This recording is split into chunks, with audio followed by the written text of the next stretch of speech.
വിദ്യാർത്ഥികളെ പിഴിഞ്ഞ് സംസ്ഥാനത്തെ എയ്ഡഡ് സ്കൂൾ മാനേജ്മെന്റുകൾ വിദ്യാർത്ഥികളിൽ നിന്ന് ചട്ടവിരുദ്ധമായി സ്കൂൾ മെയിന്റനൻസ് ഫീസ് എന്ന പേരിൽ പിരിക്കുന്നത് ലക്ഷങ്ങൾ.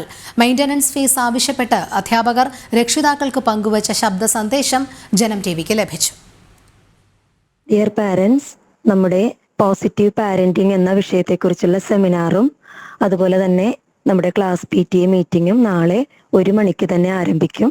നമ്മുടെ ഈ ഒരു വർഷത്തെ മെയിൻ്റനൻസ് ഫീ നമുക്ക് ഓരോ വർഷവും 6ാം ക്ലാസ് മുതൽ എല്ലാ വർഷവും ഒരു തുക മെയിൻ്റനൻസ് ഫീ ആയിട്ട് നമ്മൾ കളക്ട് ചെയ്യാറുണ്ട്.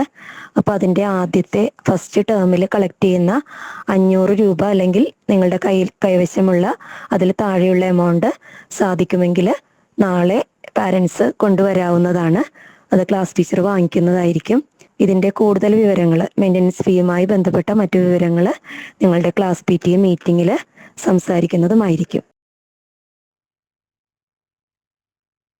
കൂടുതൽ വിവരങ്ങളുമായി സുധേഷ് ഗോപാൽ ചേരുന്നു. സുധേഷ്, എയ്ഡഡ് സ്കൂൾ മാനേജ്മെന്റിന്റെ ഭാഗത്തു നിന്നാണ് ഇത്തരത്തിൽ ചട്ടവിരുദ്ധമായി മെയിൻ്റനൻസ് ഫീസ് എന്നുള്ള രീതിയിൽ ആവശ്യപ്പെടുന്ന ശബ്ദ സന്ദേശം വന്നിരിക്കുന്നത്. ഇവരുമായി സുധേഷ് സംസാരിച്ചപ്പോൾ ഈ സ്കൂൾ മാത്രമല്ല പല സ്കൂളുകളും ഇത്തരത്തിൽ ചട്ടവിരുദ്ധമായി പിരിവ് നടത്തുന്നുണ്ട് എന്നാണ് അറിയാൻ സാധിച്ചത്. ഈ വാർത്തയുമായി ബന്ധപ്പെട്ട വിവരങ്ങൾ എങ്ങനെയാണ്? രോഹിണി, എല്ലാ മാനേജ്മെൻറ്റ് സ്കൂളുകളും, അതായത് എയ്ഡഡ് സ്കൂളുകളെല്ലാം തന്നെ അവിടുത്തെ നിയമനവുമായി ബന്ധപ്പെട്ടുള്ള അധികാരം ആ മാനേജ്മെൻറ്റുകൾക്ക് സർക്കാർ നൽകിക്കൊണ്ടാണ് സ്കൂളിൻ്റെ കെട്ടിടങ്ങളുടെയും മറ്റ് മെയിൻ്റനൻസ് എല്ലാം തന്നെ ഈ മാനേജ്മെൻറ്റ് തന്നെ നിർവഹിക്കണമെന്ന വ്യവസ്ഥയിന്മേലാണ് സ്കൂളിന് പ്രവർത്തന അനുമതി നൽകുന്നത്. ആ രീതിയിൽ പ്രവർത്തിക്കുന്ന സ്കൂളുകളാണ് ഇപ്പോൾ ചട്ടവിരുദ്ധമായി വിദ്യാർത്ഥികളിൽ നിന്നും പണപ്പിരിവ് നടത്തുന്നത്. ഇപ്പോൾ നമ്മൾ ഈ പറഞ്ഞത് LMCC HS ഏതാണ്ട് 800-ലധികം വിദ്യാർത്ഥികൾ പഠിക്കുന്നുണ്ട്. ഒരു വിദ്യാർത്ഥിയിൽ നിന്ന് 1500 രൂപ പ്രകാരമാണ് 3 ടേമിലായി വാങ്ങുന്നത്. ഇത്തരത്തിൽ പിരിക്കുമ്പോൾ ഭീമമായ ഒരു തുക ഈ വിദ്യാർത്ഥികളെ ചൂഷണം ചെയ്ത് ഈ സ്കൂൾ മാനേജ്മെൻറ്റ് സ്വന്തമാക്കുകയാണ്. ഇതിനെതിരെയാണ് രക്ഷകർത്താക്കൾ രംഗത്തെത്തിയത്. എന്നാൽ രക്ഷകർത്താക്കൾക്ക് ഇതുമായി ബന്ധപ്പെട്ട് പരസ്യമായി പ്രതികരിക്കാനും മറ്റും വലിയ രീതിയിലുള്ള ഭയവുമുണ്ട്. കാരണം അവരുടെ മക്കൾ സ്കൂളിൽ ഒറ്റപ്പെട്ടു പോകുമോ എന്ന ഭയം. ഇതിന് സമാനമായ സ്ഥിതിയിൽ എറണാകുളത്ത് തന്നെ നിരവധി സ്കൂളുകൾ പ്രവർത്തിക്കുന്നു എന്ന് ഈ സ്കൂളിലെ അധ്യാപകരിൽ നിന്ന് തന്നെ നമുക്ക് വ്യക്തമാവുന്നുണ്ട്. ആ ഫോൺ സംഭാഷണത്തിലെല്ലാം അത് കൃത്യമായി തന്നെ പറയുന്നു. അതേപോലെ തന്നെ ആലപ്പുഴയിൽ നിന്നും ഈ വാർത്ത കണ്ടിട്ട് ഒരാൾ വിളിച്ചു പറഞ്ഞ സർക്കാർ സ്കൂളാണ്. അവിടെ വിദ്യാർത്ഥികളിൽ നിന്നും ഇപ്പോൾ 500 രൂപ വീതം 1000-ലധികം വിദ്യാർത്ഥികൾ പഠിക്കുന്ന സ്കൂളിലാണ്.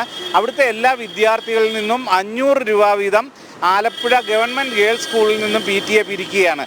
ഈ രീതിയിൽ സംസ്ഥാനത്തൊട്ടാകെ തന്നെ വിദ്യാർത്ഥികൾക്ക് മേലുള്ള ചൂഷണം തുടരുമ്പോൾ ഒരു നടപടിയും എടുക്കാൻ വിദ്യാഭ്യാസ വകുപ്പോ വകുപ്പ് മന്ത്രിമാരോ സംസ്ഥാന സർക്കാരോ ആരും തയ്യാറാകുന്നില്ലെന്നുള്ള വളരെ ദയനീയമായ ഒരു സാഹചര്യമാണ് പൊതുവിദ്യാഭ്യാസ മേഖലയിൽ ഇന്ന് കേരളത്തിൽ നിലനിൽക്കുന്നതെന്നാണ് ഇപ്പോൾ വ്യക്തമാവുന്നത്. ഇതിനെതിരെ ഇനിയെങ്കിലും കണ്ണ് തുറക്കണം, കൃത്യമായ ഇടപെടൽ വേണം എന്ന ആവശ്യമാണ് രക്ഷകർത്താക്കൾ മുന്നോട്ട് വെക്കുന്നത്. എന്നാൽ ഇതുവരെ മുൻ വർഷങ്ങളിലും സമാന രീതിയിൽ പണപ്പിരിവ് നടത്തിയിരുന്നു എന്നതും ഈ അധ്യാപകയുടെ ഈ ശബ്ദ സന്ദേശത്തിൽ നിന്നും നമുക്ക് വ്യക്തമാകുന്നതാണ്. എന്നാൽ ഇതിനെതിരെ ഒരു നടപടിയും സ്വീകരിക്കാൻ കഴിഞ്ഞ കാലത്തും വിദ്യാഭ്യാസ വകുപ്പ് തയ്യാറാകുന്നില്ല എന്നതാണ്. അത് പ്രധാനമായി ഉയരുന്ന ആരോപണം ഈ ഉദ്യോഗസ്ഥരും ഈ സ്കൂൾ മാനേജ്മെൻറ്റുമായുള്ള ചില തെറ്റായ ബന്ധങ്ങളില്ലെങ്കിൽ അവർ മറ്റ് ആനുകൂല്യങ്ങൾ കൈപ്പറ്റിക്കൊണ്ട് ഇതിന് കൂട്ടുനിൽക്കുന്നു എന്ന ആക്ഷേപം തന്നെയാണ് ഉയർന്നു വരുന്നത്. ഈ ഒരു പശ്ചാത്തലത്തിൽ അടിയന്തരമായുള്ള ഇടപെടലാണ് സർക്കാരിൻ്റെ ഭാഗത്തു നിന്ന് വേണ്ടതും. രോഹിണി, സുധീഷ്, പക്ഷേ നമുക്കറിയാം പല രക്ഷിതാക്കളും ഇത് തുറന്നു പറയാൻ മടിക്കുന്നു. കുട്ടികളുടെ ഭാവി പ്രതികൂലമാകുമെന്നുള്ള സാഹചര്യത്തിൽ ഇത് പരാതിപ്പെടാനും മടിക്കുകയാണ്. അതുകൊണ്ടൊരു തുടർ നടപടി ഏതു രീതിയിൽ ഉണ്ടാകുമെന്ന് നമുക്ക് കരുതേണ്ടിയിരിക്കുന്നു. രോണി, ഇത്തരത്തിൽ പണപ്പിരിവ് നടത്തരുത് എന്ന് പറഞ്ഞ് കൃത്യമായ നിർദ്ദേശം കൊടുക്കുകയും ഇത്തരത്തിൽ പണപ്പിരിവ് സുധീഷ് ദയവായി തുടരുക, ഞാനൊന്ന് ഇടപെടുകയാണ്. ഇപ്പോൾ ആലപ്പുഴയിലെ ഒരു സ്കൂളിൽ ഇതുപോലെ സമാന സംഭവം അരങ്ങേറിയിട്ടുണ്ട്. അവിടെ നിന്നും ഒരു രക്ഷിതാവ് നമ്മോട് പ്രതികരിക്കുകയാണ്. മനോഷ്, ശ്രീ മനോഷ്, എന്താണ് സംഭവിച്ചത് താങ്കളുടെ അറിവിൽ? കുട്ടി പഠിക്കുന്നത് ഗേൾസിലാണ്, നമ്മുടെ ഗേൾസ് സ്കൂളിലാണ് നമ്മൾ പഠിക്കുന്നത്. 500 രൂപ വെച്ച് കൊടുക്കണമെന്ന് 500 രൂപ വെച്ച് കൊടുത്തു വിടുകയും ചെയ്തു. ഇപ്പം സർക്കാരിൽ നിന്ന് എന്തോ ഫണ്ട് കിട്ടുന്നില്ലെന്നോ അങ്ങനെ എന്തോ പറഞ്ഞത്. പിന്നെ അവിടെ എന്തോ മെയിൻ്റനൻസിന് ആവശ്യമുണ്ടെന്നും പറഞ്ഞത് അങ്ങനെ കൊടുത്തു വിട്ടായിരുന്നു. 500 രൂപ കൊടുത്തു വിട്ടു. ഇതിങ്ങനെ എല്ലാ ടേമിലും 500 രൂപ വെച്ചാണ് ഇവർ മെയിൻ്റനൻസ് ഫീസ് എന്നുള്ള രീതിയിൽ പിരിക്കുന്നത് അല്ലേ? ഇപ്പൊ ഈ വർഷം ഇപ്പൊ എന്റെ കൊച്ച് ഫസ്റ്റ് ഇയർ ആണ്.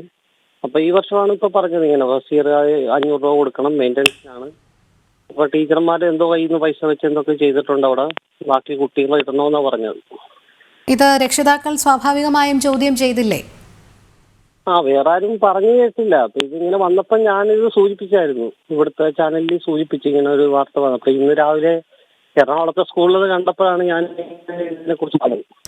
ഈ ഇത്തരത്തിൽ മെയിൻ്റനൻസ് ഫീസ് എന്ന് പറഞ്ഞ് 500 രൂപ അവർ കൈപ്പറ്റുമ്പോൾ കുട്ടിക്ക് ഏതെങ്കിലും രീതിയിലുള്ള ഒരു റെസിപ്റ്റ് നൽകാൻ തയ്യാറാകുന്നുണ്ടോ? ഇല്ല, അങ്ങനൊന്നും കൊണ്ടുവന്ന് കണ്ടില്ല. ഇല്ല, അതായത് ഈ 500 രൂപ നൽകി എന്നുള്ളതിന് യാതൊരു റെസിപ്റ്റുമില്ല. ഇത് കണക്കിൽപ്പെടാതെ സ്കൂൾ അധികൃതർ പിരിച്ചെടുക്കുകയാണ്. അതെ അതെ അതെ, അങ്ങനെ പൈസ റെസിപ്റ്റ് ഒന്നും കൊണ്ടുവന്നില്ല. താങ്കളുടെ കുട്ടി പഠിക്കുന്ന സ്കൂളിൽ ഏകദേശം എത്ര വിദ്യാർത്ഥികളുണ്ട്? കറക്റ്റ് എനിക്ക് കണക്കറിഞ്ഞുകൂടാ, എന്നാലും ഒത്തിരി കുട്ടികളാ. കുട്ടി ഏത് ക്ലാസ്സിലാണ് പഠിക്കുന്നത്? പറയാൻ ബുദ്ധിമുട്ടുണ്ടെങ്കിൽ വേണ്ട, കുഴപ്പമില്ല. അങ്ങനെയാണെങ്കിൽ ഒരുപക്ഷെ ലക്ഷക്കണക്കിന് രൂപയായിരിക്കാം അല്ലെ ഇവർക്ക് ഓരോ ടേമിലും ഇങ്ങനെ പിടിച്ചെടുക്കാൻ സാധിക്കുന്നത്. അതെ അതെ അതെ, നല്ല രീതിയിൽ കളക്ഷൻ വരും. ഇനിയും ഇവർ അടുത്ത ടേമിലും ആവശ്യപ്പെടുമെന്ന് തന്നെ താങ്കൾ കരുതുന്നുണ്ടോ ഈ രീതിയിൽ? ഇതിപ്പം സർക്കാർ ഫണ്ട് കൊടുക്കുന്നില്ലെന്നാണ് അവർ പറയുന്നത്. സർക്കാരിൽ നിന്ന് ഫണ്ട് കിട്ടാത്തത് കൊണ്ട് മെയിൻ്റനൻസിന് ഒന്നും നടക്കുന്നില്ല. അപ്പൊ അതുകൊണ്ട് കുട്ടികളിൽ നിന്നും കളക്ട് ചെയ്തെന്നാണ് അവർ പറയുന്നത്. അങ്ങനെയാണെങ്കിൽ ഇവർ എന്തൊക്കെ ചെയ്യുന്നുണ്ട്? ഇങ്ങനെ കുട്ടികളിൽ നിന്ന് ഈ പിരിച്ചെടുത്ത തുക കൊണ്ട് തങ്ങൾ ഇന്ന പ്രവൃത്തികൾ സ്കൂളിന്റെ നവീകരണത്തിനായി ഉപയോഗിച്ചു എന്നെങ്കിലും ഏതെങ്കിലും രീതിയിൽ ഡയറിയിൽ കുറിച്ചു കൊടുക്കുകയോ മറ്റോ ചെയ്യുന്നുണ്ടോ? ഇല്ല, അങ്ങനൊന്നും പറയുന്നില്ല. അവര് പറഞ്ഞിരിക്കുന്നത് അവിടെ മെയിൻ്റനൻസിന് ഇല്ല, പിന്നെ പ്രൊജക്ടർ കംപ്ലൈന്റ് ആണ്, പ്രൊജക്ടർ റെഡിയാക്കണമെന്നോ അങ്ങനെ എന്തൊക്കെയോ കാരണങ്ങളാണ് അവർ പറയുന്നത്. അപ്പോൾ സർക്കാരിൽ നിന്ന് ഫണ്ട് വരുന്നില്ല, അപ്പോൾ വരാത്തത് കൊണ്ട് കുട്ടികളിൽ നിന്നും പിരിക്കുന്നതെന്നാണ് പറയുന്നത്. അതോടൊപ്പം ഈ കുട്ടിയെ ചേർത്ത സമയത്ത് അഡ്മിഷൻ ഫീസ് അല്ലാതെ മറ്റെന്തെങ്കിലും തുക കൈപ്പറ്റിയിരുന്നോ? ഇല്ല, അങ്ങനെ ഓർക്കുന്നില്ല. വൈഫായിരുന്നു പോയത്. ശരി, എന്തായാലും ഇപ്പോൾ ഈ മെയിൻ്റനൻസ് ഫീസ് എന്ന് പറഞ്ഞ് പിരിക്കുന്ന തുകയ്ക്ക് റെസിപ്റ്റോ അല്ലെങ്കിൽ അതുമായി ബന്ധപ്പെട്ട ആധികാരികത ഒന്നും തന്നെ നമ്മുടെ കയ്യിലില്ല. ഇല്ല ഇല്ല ഇല്ല, ഒന്നും ഇല്ല. വളരെ നന്ദി പ്രതികരിച്ചതിന്. മറ്റൊരു രക്ഷകർത്താവ് കൂടി നമ്മോടൊപ്പം ചേരുകയാണ്. മൂവാറ്റുപുഴയിൽ നിന്നാണ് ചേരുന്നത്. സമാനമായ പരാതി തന്നെയാണ് ഈ രക്ഷകർത്താവിനുമുള്ളത്. ഷിബിലിയാണ്. ഷിബിലി, പറയൂ. എൻ്റെ പേര് ഷിബിലി ബാബു എന്നാണ്. എൻ്റെ 2 കുട്ടികൾ ഇവിടെ മൂവാറ്റുപുഴ സെന്റ് അഗസ്റ്റിൻ സ്കൂളിൽ പഠിക്കുന്നുണ്ട്. ഒരാൾ 9th സ്റ്റാൻഡേർഡിലും ഒരാൾ 7th സ്റ്റാൻഡേർഡിലും. ഹലോ, പറഞ്ഞോളൂ. എയ്ഡഡ് സ്കൂൾ തന്നെയാണ് അല്ലേ? എയ്ഡഡ് സ്കൂൾ തന്നെയാണ്. അവർ എന്ത് പറഞ്ഞുകൊണ്ടാണ് പിരിവ് നടത്തുന്നത്? അവിടെ ഒന്നാമത്തെ കാര്യം, ഇപ്പോൾ സ്കൂൾ തുറന്നപ്പോൾ ടെക്സ്റ്റ് ബുക്കിന് പൈസ വേണം. അത് 9th സ്റ്റാൻഡേർഡിന് 450 രൂപയാണ് വാങ്ങിച്ചത്. അത് 200 സംതിങ് രൂപയുടെ ടെക്സ്റ്റ് ബുക്ക് തന്നിട്ടുണ്ട്. 450 രൂപ വാങ്ങിച്ചു. പിന്നെ യൂണിഫോമിന് 7th സ്റ്റാൻഡേർഡ് 850 രൂപ, 9th സ്റ്റാൻഡേർഡ് 900 രൂപ. ഹലോ, കേൾക്കുന്നുണ്ട്. ഈ രീതിയിലാണ് അവർ പിരിക്കുന്നത്. ഇതിന് അവർ കൃത്യമായ റെസിപ്റ്റ് ഒക്കെ തരുന്നുണ്ടോ? റെസിപ്റ്റ് ഒന്നും തന്നിട്ടില്ല. മറ്റേതെങ്കിലും രീതിയിൽ ഇപ്പോൾ ഈ മെയിൻ്റനൻസ് ഫീസ് എന്ന രീതിയിൽ എന്തെങ്കിലും രീതിയിൽ കുട്ടികളിൽ നിന്ന് ഈടാക്കുന്നതായി ശ്രദ്ധയിൽപ്പെട്ടിട്ടുണ്ടോ? ഒരു PTA ഫണ്ട് 1000 rupees വീതം വാങ്ങിക്കുന്നുണ്ട് അവര്. PTA ഫണ്ട് എന്ന് പറഞ്ഞ് ഇതിനെക്കുറിച്ച് ഞാൻ അന്വേഷിച്ചപ്പോൾ എനിക്ക് അവിടെ നിന്ന് കിട്ടിയ മറുപടി, അത് PTA മീറ്റിംഗ് കൂടുമ്പോൾ അവർക്ക് പഴംപൊരിയും ചായയും കൊടുക്കാനാണെന്ന് ആദ്യത്തെ ഒരു ദിവസം പറഞ്ഞു. 2ാമത്തെ ദിവസം ഞാൻ ചോദിച്ചു കഴിഞ്ഞപ്പോൾ അത് വെള്ളത്തിന്റെ കാശും കറണ്ടിന്റെ കാശും അടയ്ക്കാനാണെന്ന് പറഞ്ഞു. ഇങ്ങനെയാണ് സ്കൂളിൽ നിന്നുള്ള ചോദ്യങ്ങൾ നമ്മൾ ചോദിക്കുമ്പോൾ സ്കൂളിൽ നിന്നുള്ള മറുപടി തരുന്നത്. അപ്പൊ ഇതിനൊരു തീരുമാനവും ഗവൺമെന്റ് ഇത് അറിയുന്നുണ്ടോ എന്നുള്ളതാണ് എനിക്ക് ഡൗട്ട്. ശരി, വളരെ നന്ദി പ്രതികരിച്ചതിന് ശ്രീ ഷിബിലി. സുധീഷ് ഗോപാലിലേക്ക് വീണ്ടും പോവുകയാണ്. സുധീഷ്, രക്ഷകർത്താക്കളെ സംബന്ധിച്ചിടത്തോളം പലർക്കും ഇത് ആശങ്ക തന്നെയാണ്. കാരണം പലരും തുറന്നു പറയാൻ ഭയപ്പെടുന്നു. കുട്ടികളെ ചെറിയ ക്ലാസ് മുതൽ ചേർത്ത് +2 വരെയൊക്കെ ആ സ്കൂളിൽ തന്നെ വിദ്യാഭ്യാസം നിലനിർത്തണമെന്ന് ആഗ്രഹിക്കുന്നവരാണ്. അതുകൊണ്ട് ഏതെങ്കിലും രീതിയിലുള്ള ഒരു പ്രശ്നം ഉണ്ടാകുമെന്ന് കരുതി പലരും പറയാത്തതാണ്. അതുകൊണ്ട് തന്നെ ഈ മാനേജ്മെന്റുകൾ ഇത്തരത്തിലുള്ള പണപ്പിരിവ് കൃത്യമായി തന്നെ നടത്തുന്നുമുണ്ട്. അവർക്കും അറിയാം ഇത്തരത്തിൽ ആരും പരാതിപ്പെടാൻ തയ്യാറാകില്ല എന്ന്. അതിൻ്റെ ഒരു ബലത്തിലാണ് ഇവരിങ്ങനെ മെയിൻ്റനൻസ് ഫീസ് എന്നും യൂണിഫോം ഫീ എന്നും ഒക്കെ പറഞ്ഞ് കൂടുതൽ തുക ഇങ്ങനെ കൈപ്പറ്റുന്നത്. ഹലോ സുധീഷ് ഗോപാൽ, കേൾക്കുന്നുണ്ടോ? ഹലോ,